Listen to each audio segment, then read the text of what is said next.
La scène dont je parle ici se passe au début de la vie publique de Jésus. Le lendemain, Jean-Baptiste voit Jésus venant à lui et dit « Voici l'agneau de Dieu, celui qui ôte le péché du monde. » La grandeur et la beauté du Seigneur ne sont pas banales.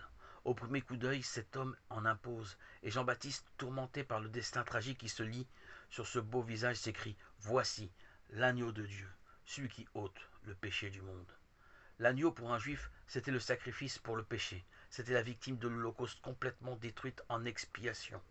Voici donc l'idée que Jean-Baptiste faisait à première vue de Christ Jésus, la victime de l'humanité.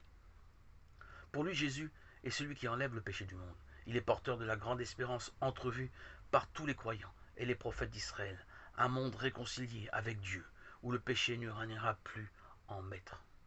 Et il ajoute, c'est lui dont j'ai dit, derrière moi vient un homme qui a passé devant moi. Jean 1, verset 30. Jean-Baptiste réalise toute la supériorité de ce Christ qui vient après lui, mais qui existait avant lui. Bien plus, lui, Jean-Baptiste, n'a de rôle ici-bas que pour préparer la venue de cet être unique. Toute prédication n'est que la préparation du ministère de Christ. Jésus dira à ses apôtres, je vous ai envoyé moissonner ce qui ne vous coûte nulle peine. D'autres ont pris peine et vous êtes entrés dans leur labeur. Jean 4, verset 38. C'est de Jean-Baptiste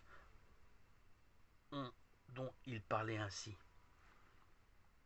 Le dernier des prophètes ne peut que poursuivre l'œuvre commencée par tous les voyants d'Israël, acheminés vers le Messie. C'est tout le sens de sa mission et l'aboutissement de toute la vie du peuple de Dieu. Son enthousiasme sera communicatif. Ses propres disciples le quittèrent pour suivre Jésus.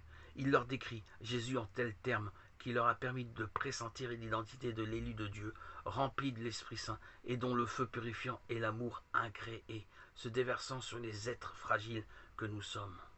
Et Jean rendit témoignage en disant « J'ai vu l'Esprit descendant du ciel comme une colombe, et il est demeuré sur lui. Et pour moi, je ne le connaissais pas, mais celui qui m'a envoyé me baptiser dans l'eau, celui-là m'a dit, celui sur qui tu verras l'Esprit descendre et demeurer, c'est lui qui baptise dans l'Esprit Saint.